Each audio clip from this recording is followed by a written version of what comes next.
입니다. 신약성경 사도행전 27장 22절에서 26절 말씀을 함께 교독하겠습니다.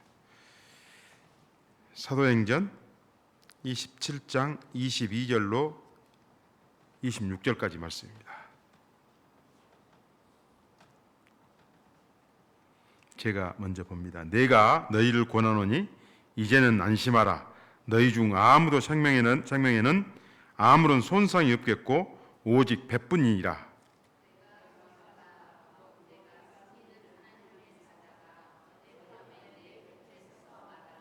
바울아, 두려워하지 말라. 내가 가이사 앞에 서야 하겠고 또 하나님께서 너와 함께 항의하는 자를 다 내게 주셨다 하였으니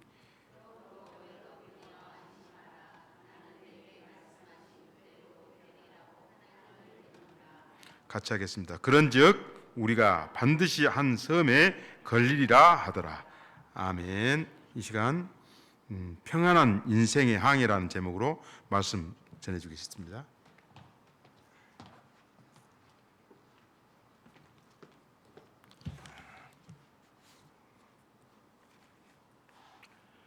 오늘도 주님 앞에 나와 예배드리는 귀한 성도님들 축복이 충만하시기를 축원합니다.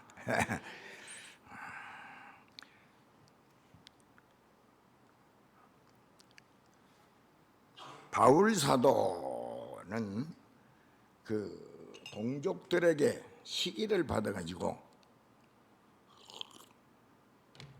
죄가 없는데도 죄인처럼 가이사에게 상소를 하게 됩니다. 그래서 제수가 가니까 백부장도 따라갔죠. 그래서 이 바울 사도는 하나님, 여기 보면 하나님께서 그 풍랑 중에도 나타나셔서 하나님을 믿고 그 뜻을 다른 사람에게도 전하게 했습니다. 여러분이 지금까지 살아오셨죠? 여러분의 그 인생살이 나는 그래도 평안하니 잘 살았다, 그런 분도 계시고 나는 좀 고생을 많이 했다, 자, 그런 분도 계실 거예요. 인생살이가 다 다르고 또 인생은 이 바다와 같다. 인생살이가 풍랑이 일 때도 있고 잔잔할 때도 있고. 사도행전 27장을 보시면 바울 사도는 이렇게 동족들의 고소로 인해서 이제 로마로 가게 됩니다. 그래서 로마로 가는데 그때는 정기 여객선이 아니에요. 시간 맞춰서 오고 그런 여객선이 아니고 그냥 배가 출발하면 그냥 그냥 언제 닿을지도 모르고 갈지도 몰라요.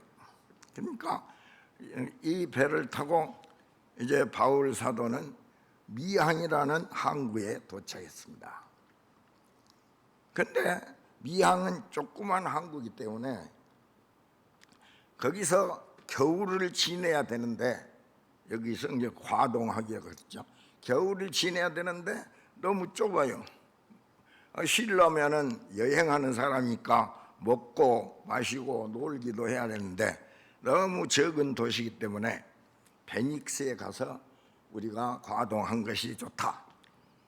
그래서 베닉스로 가려고 하고 있습니다. 근데 우리나라도 이 철에 따라서 날씨가 갑자기 변할 때가 있거든요. 그런데 거기서 베닉스까지 가는 데는 상당히 위험한 그런 항로였어요. 그래서 바울 사도는, 주의 종이죠, 바울 사도는 여기서 출항하지 말자, 위험하다. 근데 백부장이 선장과 선주에게 물어본 거죠. 어쩌냐? 그러니까 좋다. 그래서 배가 출발을 했습니다. 얼마 못 가서 유라굴로라고 하는 광풍이 대작을 해가지고 열나흘이나 이 풍파에 시달리게 됐어요. 근데 이 바울 사도는 어떤 분입니까? 부활하신 예수님을 직접 만난 분이고, 하나님께서 직접 택하셔서 이방 사도로 세우신 바니까, 그러니까 풍랑 중에서도 기도하죠. 그래서 기도한 뒤 응답이 온 거예요. 우리가 어려울 때 인간적인 방법으로 해결하려고 하지 말고 기도하는 것이 가장 지혜로운 사람이에요. 그래서 여기서 이제 바울 사도는 자기의 말이 실현이 안 됐지만 백부장의 그 선장과 선주의 말대로 출항을 하다가 큰 태풍, 아주 광풍이라고도 할 수 있을 정도로 만나게 했어요. 우리가 11절 한번 읽어볼까요? 다 함께. 백부장이 선장과 선주의 말을 바울의 말보다 더 믿더라. 우리가 신앙생활을 오래 하면 자기 경험을 내세울 수가 있어요. 그런데 주의 종이 말할 때 안 맞더라도 그걸 따르는 것이 교회가 사는 길이거든요. 가령 목사님이 진실하지도 않고 믿을 분이 못 되면 그러면 교회도 떠나버려야죠. 그런데 진실한 분이고 믿을만하고, 나도 여기 나온 것은 우리 목사님이 진짜 진실한 분이다. 설교할 때 뭐 내가 다른 것 들은 거 아니고 외부에서 오셔도 그냥 그걸 챙기려고 하지 않고 그냥 더 두고 보시고. 그래서 이 백부장이 선장과 선주의 말을 듣고 출항하다가 풍랑을 만났어요.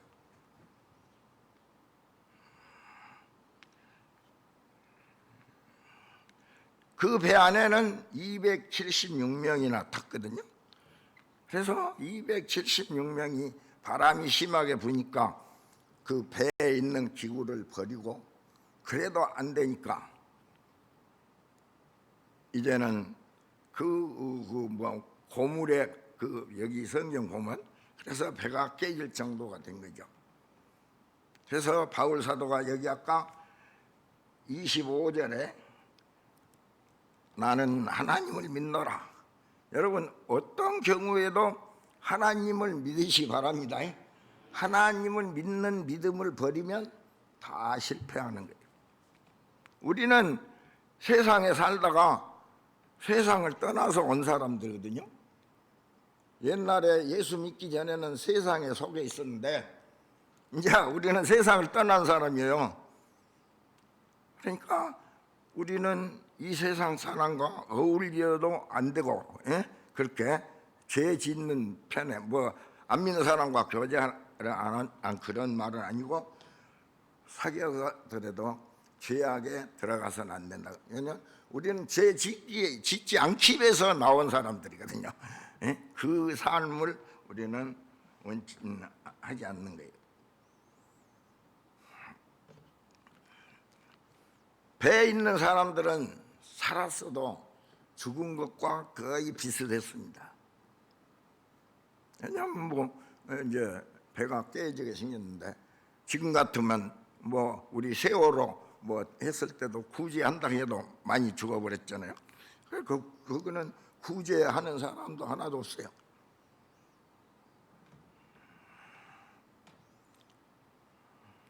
그래서 바울 사도는 여기서 이 얘기합니다. 21절을 다 같이 읽어봅시다. 여러 사람이 오래 먹지 못하였음에 바울이 가운데 서서 말하되, 여러분이여 내 말을 듣고 글에 대해서 떠나지 아니하여 이 타격을 하각과 손상을 면하였으면 좋을 뻔하였느니라. 풍파가 원인은 어디 가냐? 내가 여러분 인생살이를 한번 살펴보라 한 것도 내 삶이 평안하냐, 좀 성가셨냐, 그럴 때 이제 살펴보시면서 그런 것을 기도하면서 이렇게 신앙생활을 해 나가야 된다는 말입니다.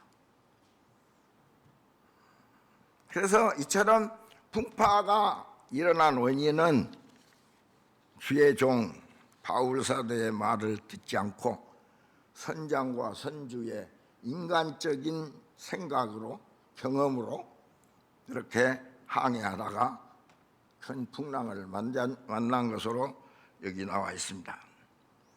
그러면 어떻게 하면 평안한 인생 항해를 할 수 있냐? 뭐 말 안 해도 하나님의 말씀, 종의 말씀을, 주의 종의 말씀을 잘 듣는 것입니다. 바울 사도는 276명 앞에서 여러분 한 사람도 죽지 않는다, 하나님께서 다 살려주신다고 말씀하셨다. 그러니까 우리가 신앙생활 할 때도 이런 성경적인 어떤 지혜가 필요하기도 합니다.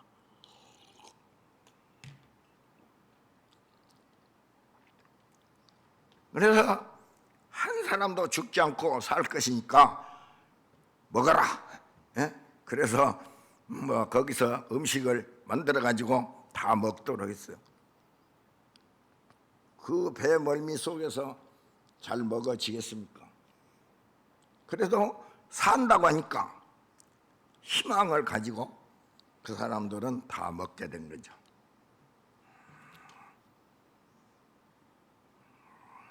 (36절에) 보면 그들도 다 안심하고 먹으니라. 그래서 바울 사도가 안 죽은다고 하니까 이제 희망이 생긴 거죠. 다 죽었다 그런 형편이었는데 다 죽었다 했으니까 이제 하나도 안 죽는다. 그래서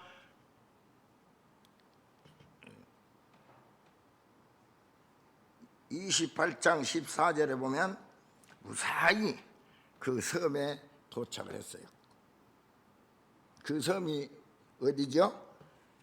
멜리데죠. 멜리데 섬에 도착했어요.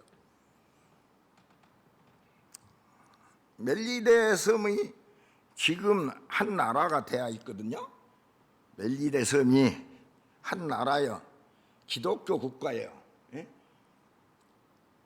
몰타라는 나라가 멜리데 섬입니다. 바울 사도가 그 멜리데 섬에 도착해서 추장의 아버지 열병과 이지를 고쳐줬죠. 그리고 석 달을 거기서 살아서 이 몰타에는 멜리데 섬, 여기는 바울 사도의 기념교회가 세워 있어요. 그런데 제가 여행한 프로그램 텔레비전을 보니까 아주 신기한 게 몰타 앞바다에는 예수님이 이렇게 손들고 기도하는 동상이 바닷속에다 만들어 놨어요.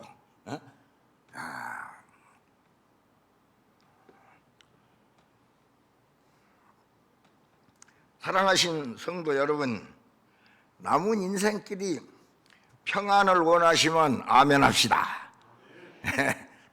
아멘 안 한 사람 없겠죠.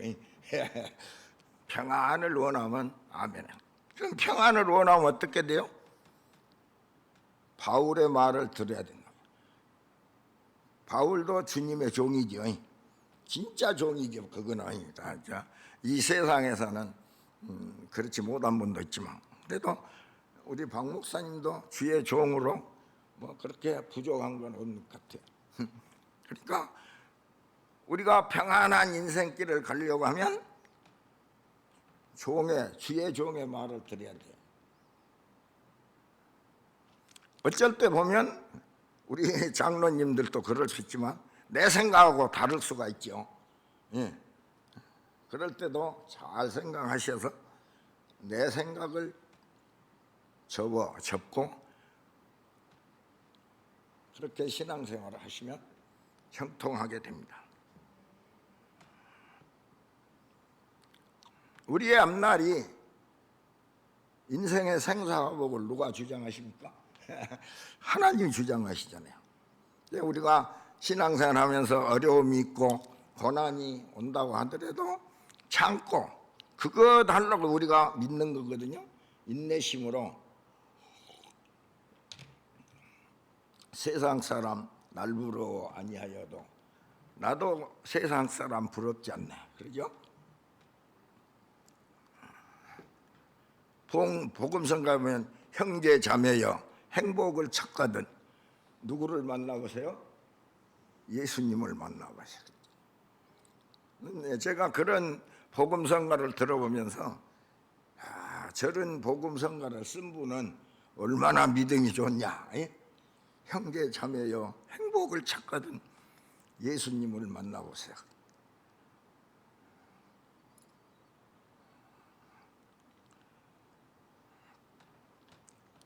(275명이) 멜리데 섬에 도착했습니다. 아까 말씀드린 대로 추장 아버지가 이질과 열병에 해필 가던 날이 장날이라고 딱 걸려놓게 바울 사도가 고쳐줬죠. 또 누가 따라갔어요? 바울 사도가 누가 따라갔냐면 누가가 따라갔어요. 누가는 의사잖아요. 그러니까 믿음으로 또 그 의술로 이 멜리데 섬을 완전히 복음할 수밖에 없잖아요. 그 276명도 예수님 안 믿겠습니까? 그 사람들도 이제 바울 사도 말이라고 하면 그냥 예예 하고 따르는데 그 사람도 다 믿었겠죠.